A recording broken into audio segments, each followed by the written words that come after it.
Bonjour à toutes et à tous, bienvenue sur Grand Littoral TV, votre chaîne d'information en régionale.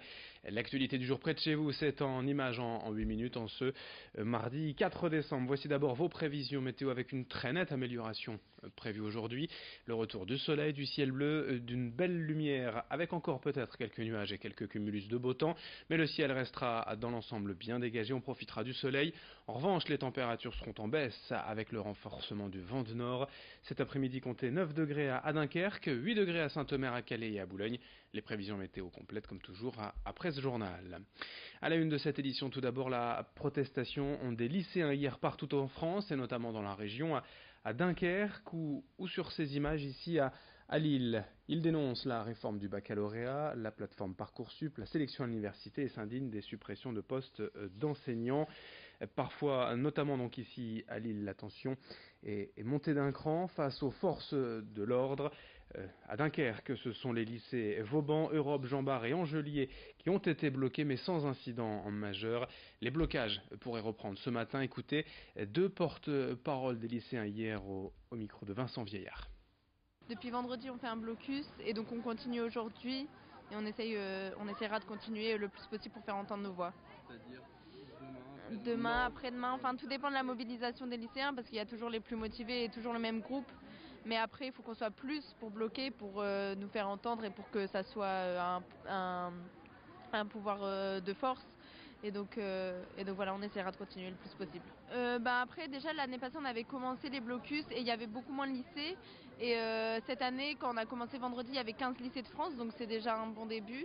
Et donc on continue et on espère que certains autres lycées, même des universités, continuera dans ce cas. Autre actualité sociale en images, hier matin à Waterloo, près de l'île, des salariés d'Apichic ont bloqué leur entrepôt dans la zone d'activité du Winout. Depuis plusieurs semaines, ils négocient avec leur direction dans le cadre d'un PSE, un plan de sauvegarde de l'emploi. On vous en a déjà parlé d'ici fin janvier, 88 magasins Brice, Jules et Bisbee vont être fermés en France et plus de 460 postes supprimés. Toute la région est évidemment concernée. Les salariés et les syndicats veulent donc mettre la pression afin d'obtenir les meilleures garanties et indemnisations possibles, car ils jugent pour le moment trop faibles les indemnités annoncées et se disent prêts à maintenir le blocage jusqu'à se faire entendre. Écoutez ainsi ce délégué syndical CGT hier au micro de Margot Sey. on a l'occasion de discuter avec nos directions, mais ils nous disent qu'on est trop gourmands, qu'ils ne peuvent pas s'aligner à nos demandes, or qu'eux, ils ont les finances pour pouvoir s'aligner, simplement qu'ils ne veulent pas. Quand on demande une supralégale à une hauteur des indemnités différentielles, on a demandé 13 500, ouais, excusez-moi, et des indemnités par année d'ancienneté à hauteur de 2 800 euros. Et là, la direction nous dit que c'est pas faisable. Et on a demandé ça pour toutes les personnes, quel que soit l'âge et l'ancienneté qu'ils ont dans la société, et de demander aussi que cette supralégale soit la même pour les temps partiels ou les temps complets. L'actualité en bref, un début d'incendie hier après-midi, hier en fin de matinée, à Calais. Un joint de dilatation aurait pris feu sur la toiture de la piscine Rançon, actuellement en travaux. La piscine a donc été évacuée avant même l'arrivée des pompiers. 2 fourgons pompe-tonnes ont été dépêchés sur place pour maîtriser l'incendie. À Saint-Paul-sur-Mer, près de Dunkerque, hier soir vers 20h30, c'est un feu d'appartement qui s'est déclenché au premier étage d'un immeuble de 2 étages. 2 personnes ont été mises en sécurité grâce à la grande échelle selon le phare dunkerquois. L'intervention a nécessité l'intervention de 28 sapeurs-pompiers. Et puis toujours en bref, à Boulogne, la venue du rappeur Orelsan a bien été confirmée par l'organisation du festival de la Côte d'Opale. Le rappeur parmi les plus célèbres et les plus tendances de la scène française sera donc à Boulogne le jeudi 18 juillet 2019. La billetterie pour Orelsan au festival de la Côte d'Opale ouvrira le 10 décembre prochain. La région, encore en épidémie de gastro-entérite et également en bronchiolite, selon l'organisme Santé publique France, une phase épidémique habituelle à cette période de l'année. Mais il convient bien évidemment d'être attentif aux enfants de moins de 2 ans, particulièrement touchés par ces bronchiolites en début d'hiver. Autre image dans l'actualité après la finale perdue de la Coupe Davis de tennis. Il y a 10 jours à Lille contre la Croatie, certains n'ont pas tout perdu pour autant. Ainsi, le club de tennis du Touquet a récupéré la terre battue du stade Pierre-Mauroy sur laquelle se sont disputées les rencontres. Près de 6 semi-remorques ont été nécessaires pour transporter la centaine de tonnes de terre en de multiples sacs d'une tonne chacun.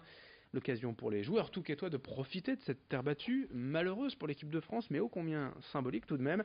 Notez que c'est la deuxième année que le club du Touquet met en œuvre cette opération de récupération.